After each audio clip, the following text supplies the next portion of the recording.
The deception Lyra Novak stared at the observatory rising before her like a sentinel against the New Zealand sky.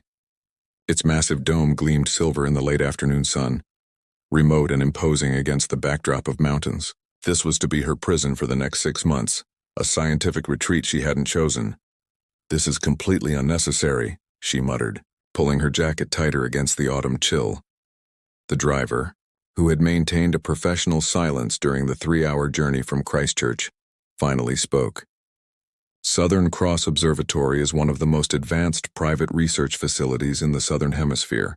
Dr. Novak, many scientists would consider this an opportunity, not a sentence. Lyra ignored him, focusing instead on the facility that her well-meaning but interfering sister had arranged for her. Elena had called it an extended sabbatical and chance to reconnect with the stars. Lyra called it unwanted intervention.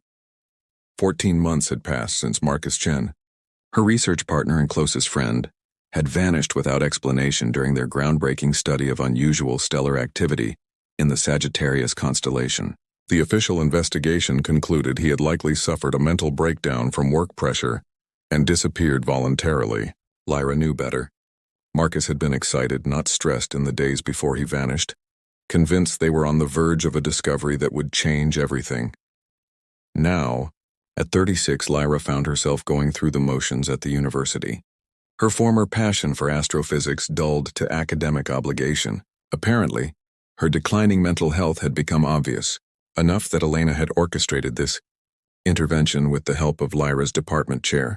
The car stopped at the observatory's entrance, a modern glass structure attached to the more utilitarian research facility. Lyra grabbed her bag, not waiting for the driver to assist. Inside, the space was unexpectedly warm, with wood-paneled walls and comfortable seating areas contrasting with state-of-the-art technology. "You must be Dr. Novak." The voice came from a man emerging from a side corridor. Tall with broad shoulders, he moved with the easy confidence of someone comfortable in their own skin. His face was striking rather than conventionally handsome. Strong jawline, slightly crooked nose, and eyes the color of the night sky. So deeply blue they appeared almost black in the lobby's lighting. Vega Mercer, he introduced himself, extending a hand. "Caretaker and general maintenance for Southern Cross." Lyra reluctantly shook his hand, noting calluses that spoke of physical work alongside unexpected gentleness in his grip. "I wasn't aware I'd have company," she said coolly. "I was told this was a private retreat." Vega's expression remained neutral, though something flickered in those dark eyes. "The observatory is extensive, Dr. Novak. You'll have all the solitude you need. I simply maintain the grounds and equipment and ensure everything functions properly." "And who owns this facility?" Lyra asked, her scientist's curiosity momentarily overriding her resentment. "A private research foundation," Vega replied smoothly. "They make it available to select scientists pursuing independent research. Your credentials are quite impressive." Lyra didn't miss his evasion but was too exhausted from travel to press further. "I'd like to see my quarters and the telescope." Vega nodded, gesturing toward a corridor. "Your living space is connected to the main facility for convenience. The telescope is special. I think you'll be impressed." As they walked, Lyra observed Vega surreptitiously. He moved with purpose, clearly familiar with every aspect of the facility. For a maintenance caretaker, he carried himself with unusual authority. Her living quarters surprised her, spacious and comfortable with large windows facing the mountains. A small kitchenette, living area, bedroom, and office created a self-contained apartment more welcoming than the sterile environment she'd expected. "The kitchen is stocked with basics," Vega explained. "I bring fresh supplies weekly from town. If you need anything specific, leave a list on the communal board." "And the research equipment?" Lyra asked, setting down her bag. Something changed in Vega's expression, a subtle shift from professional courtesy to genuine enthusiasm. "That's best shown rather than explained." He led her through secured doors into the heart of the observatory. As the main dome came into view, Lyra involuntarily gasped. The telescope before her was unlike any she had worked with. A massive instrument combining optical and radio astronomy capabilities with what appeared to be custom modifications. "This is extraordinary," she admitted, professional appreciation overriding her personal reluctance. "What's the aperture?" 4 meters for the primary mirror with adaptive optics that effectively double its resolving power. Vega replied. The radio components are similarly advanced. Lyra approached the control console, noting its sophisticated design. This isn't standard configuration. No, Vega agreed. The owner has specific interests that required modifications.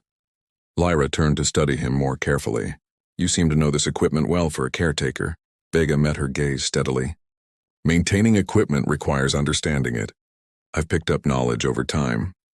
Something about his answer felt incomplete, but Lyra was distracted by the telescope itself, an instrument perfectly suited for the type of deep space observation she and Marcus had been conducting before his disappearance. I'll leave you to get acquainted with the facility, Vega said, moving toward the exit. Observatory systems are already calibrated for tonight if you're interested in immediate observations. The Southern Cross is particularly clear from this location. After he left, Lyra stood alone in the massive dome, feeling the familiar pull of the universe despite her reluctance to be there, almost against her will. She found herself checking the telescope's settings, impressed by the precision of its alignment. From the observatory's security office, Vega Mercer watched Lyra on monitors as she familiarized herself with the equipment. His expression was contemplative, assessing. He opened a secure communication channel on his tablet. She's arrived. Initial impression brilliant but guarded. Deeply affected by Chen's disappearance, a text response appeared. Proceed as planned. Determine what she knows and whether she can be trusted. Everything depends on this. Vega closed the communication, his gaze returning to the monitor where Lyra was already making adjustments to the telescope settings with practiced ease. His deception had begun, posing as a simple caretaker while assessing whether Lyra Novak could be trusted with the truth about what Marcus Chen had actually discovered in the stars, and why he had really disappeared. What Vega hadn't anticipated was the unexpected feeling of recognition as he watched Lyra work. The familiar movements of a true scientist, the focus that transformed her tired features into something luminous. He had expected to study her clinically, objectively. Instead, he found himself drawn to the passion that still existed beneath her grief and resentment. This complicated things considerably. The connection 2 weeks into her stay at Southern Cross Observatory, Lyra had established a routine that kept her interaction with Vega to a minimum. She worked nights, taking advantage of the pristine Southern Hemisphere skies, and slept during much of the day. When their paths did cross, conversation remained professional and brief. Tonight, however, the Leonid meteor shower would peak, drawing Lyra outside the dome to observe with her naked eye rather than through instruments. She set up a simple reclining chair on the observatory's observation deck, a thermos of coffee beside her. The night was exceptionally clear, the Milky Way spreading across the sky like spilled diamonds on black velvet. As the first meteors began to streak across the darkness, Lyra felt a familiar stirring, the wonder that had first drawn her to astronomy as a child. Mind if I join you? Vega's voice startled her. He stood at the deck's entrance holding his own thermos and blanket. Lyra hesitated before nodding. It's your observatory too. Technically, I just work here, he reminded her, settling into a chair several feet away. They watched in silence as meteors increased in frequency, brilliant flashes illuminating the sky every few minutes. Despite her initial reluctance, Lyra found the shared experience oddly comforting. What made you choose astrophysics? Vega asked during a lull in the shower. The question was personal but asked with genuine curiosity rather than intrusion. Perhaps it was the darkness or the shared awe of the cosmic display above them. But Lyra found herself answering honestly. My father took me camping when I was 9. We were in the mountains, miles from any city lights. I looked up and felt... She paused, searching for words. Like you were seeing the universe for the first time. Vega finished quietly. Like you were insignificant and essential all at once. Lyra turned to him, surprised. Exactly. In the faint light of the meteors, she studied his profile. There was something almost familiar about him, though she was certain they'd never met before. What about you? She asked. How does a caretaker become so knowledgeable about astronomy? Vega's gaze remained on the sky. I grew up in observatories. My father was involved in this field. I learned by watching, listening. Your father was an astronomer? Something like that, Vega replied, his tone suggesting the topic was closed. As the meteor shower reached its peak, a particularly brilliant fireball blazed across the sky, leaving a smoke trail that lingered for several seconds. Lyra gasped at its brightness. Leonids of 1833, Vega said softly. Supposedly 100,000 meteors per hour. Witnesses thought the world was ending. Instead, it was just beginning for astronomy, Lyra added. The first real understanding of meteor showers as astronomical phenomena rather than atmospheric events. Vega turned to her, a smile transforming his usually serious features. Most people don't know that history. Most people aren't astrophysicists, Lyra replied. Suddenly aware of how close their chairs had drifted, the moment stretched between them. A connection formed through shared knowledge and appreciation of the cosmos. For the first time since arriving, Lyra felt something other than resentment or professional curiosity. Vega Mercer was more than he appeared, and that realization intrigued her despite her determination to keep her distance. Over the following days, Lyra noticed subtle changes in their interactions. Vega began leaving astronomy journals near her coffee maker, dog-eared to articles relevant to her research. When she mentioned struggling with the telescope's spectroscopy settings, he casually adjusted them while explaining the system's quirks with surprising technical detail. One evening, Lyra discovered that someone had modified the observatory's data processing algorithms, significantly enhancing the clarity of her stellar observations. The coding was elegant, sophisticated, definitely not standard programming. "Did you do this?" She confronted Vega in the facility's small shared kitchen the next morning. He looked up from his coffee, expression neutral. The processing subroutines needed optimization. "These aren't optimizations," Lyra countered, placing her tablet before him, displaying the code. "This is custom programming that perfectly aligns with the specific type of stellar analysis I've been conducting." Vega studied her face before answering. "You seemed frustrated with the standard processing. I noticed the patterns you were trying to isolate and adjusted accordingly. And where exactly does a maintenance caretaker learn to write adaptive astronomical algorithms?" she pressed. "I've had time to learn many things," he replied, meeting her gaze directly. "Does it matter if the adjustments help your research?" It did matter, but Lyra couldn't explain exactly why. The modifications were brilliant, enabling her to see patterns in stellar radiation that had eluded her for months. Yet the mystery surrounding Vega only deepened, and Lyra found herself watching him more carefully, cataloging inconsistencies.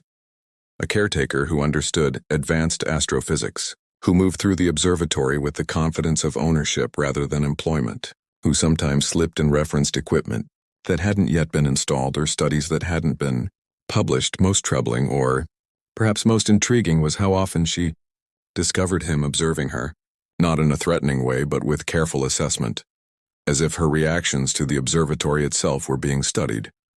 Despite these questions, Lyra found herself opening up to Vega as the weeks passed. They began sharing meals occasionally, their conversations ranging from theoretical physics to music to literature. His knowledge was broad, his perspectives thoughtful. Sometimes she caught glimpses of humor or passion beneath his controlled exterior.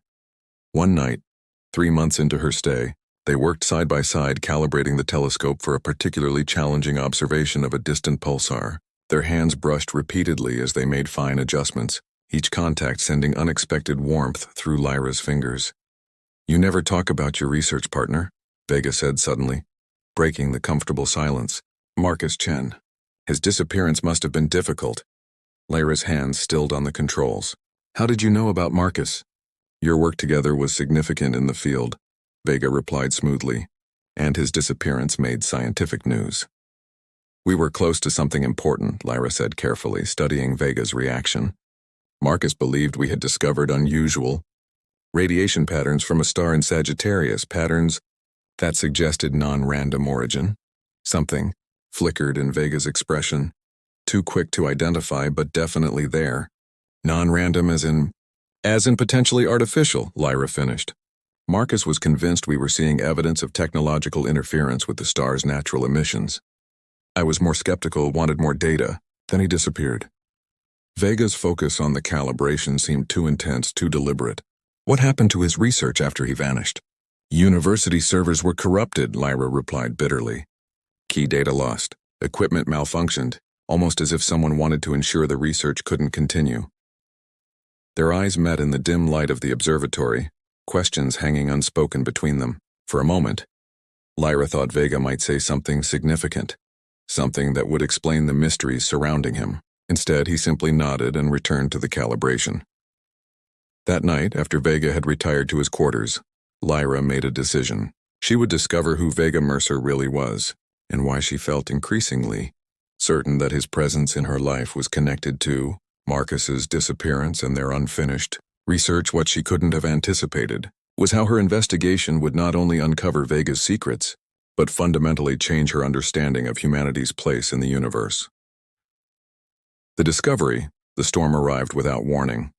A violent southern hemisphere tempest that isolated the observatory from the outside world. Winds howled around the dome, rain lashing against windows with enough force to sound like gravel. The power flickered once, twice, then stabilized as the backup generators engaged. Lyra welcomed the enforced isolation. With external communications disrupted and Vega occupied with facility maintenance, she finally had an opportunity to investigate her growing suspicions.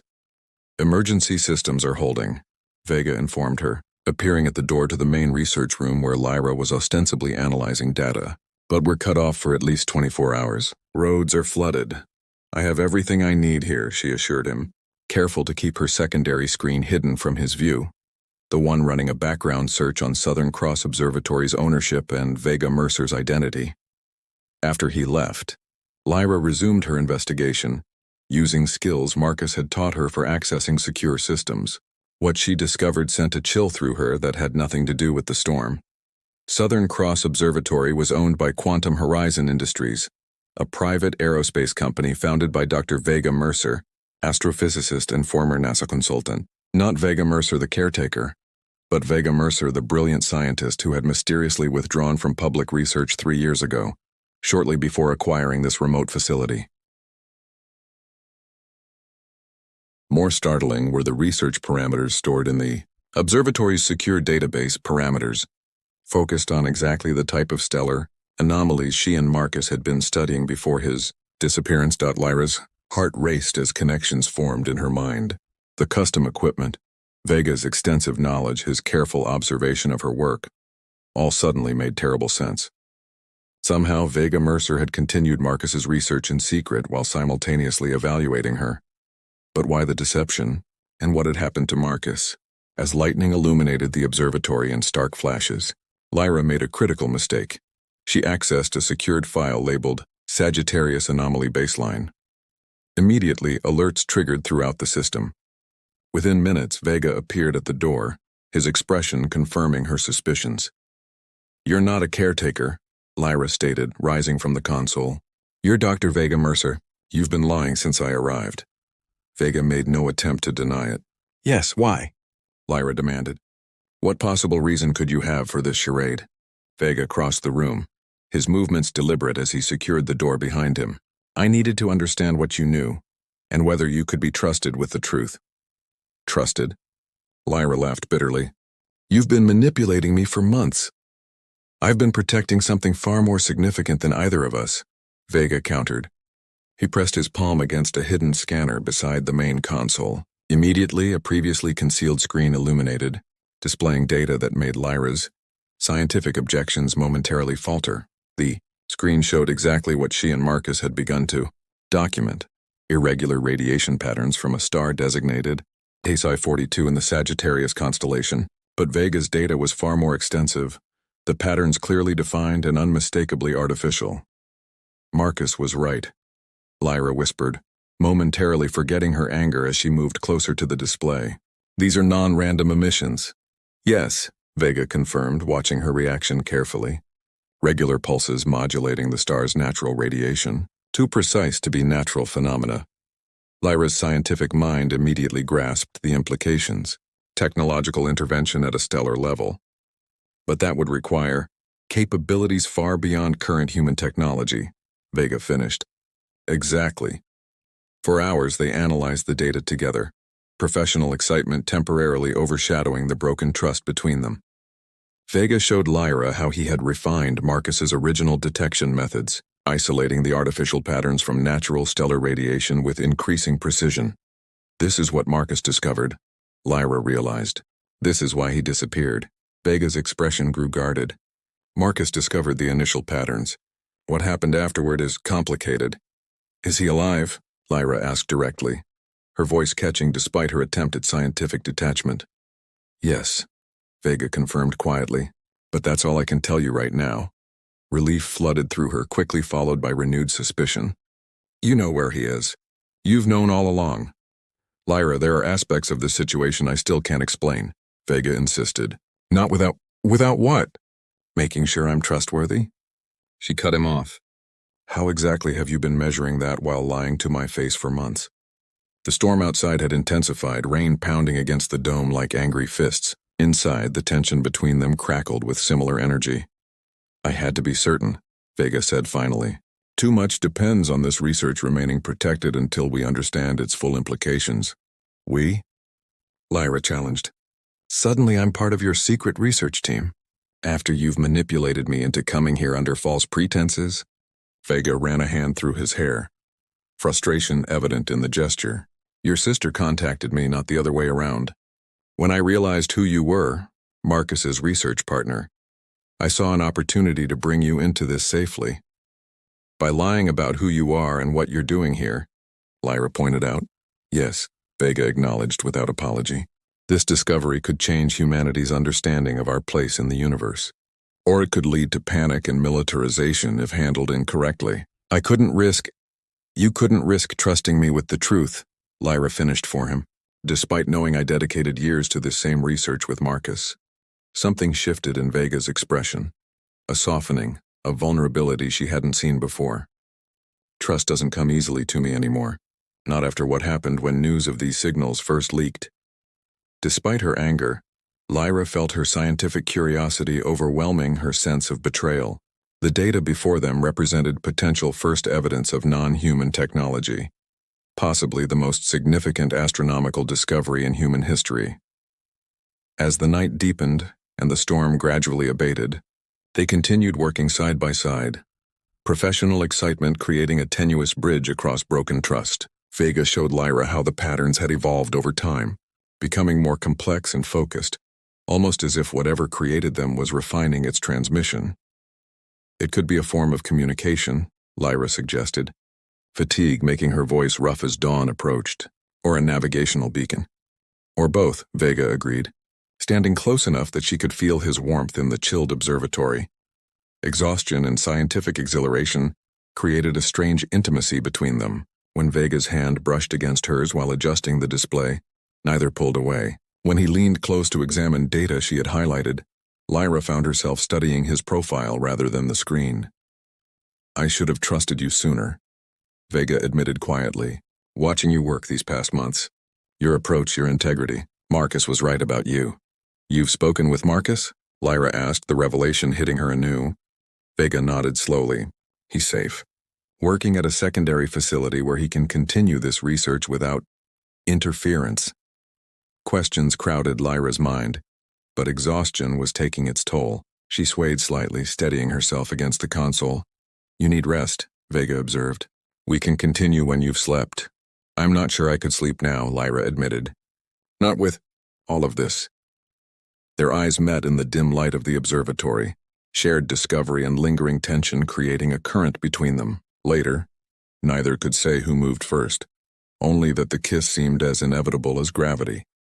Vega's hands cradled her face with surprising gentleness, while Lyra's fingers twisted in the fabric of his shirt, pulling him closer. The contact ignited something that had been building beneath their professional interactions for months. Recognition, attraction, connection that transcended their complicated circumstances. They made their way to Vega's quarters, the larger of the living spaces, shedding clothes between heated kisses and whispered words. Lyra's scientific mind cataloged new data. The strength in Vega's shoulders, the scar along his ribs, the way his breath caught when her fingers traced his spine.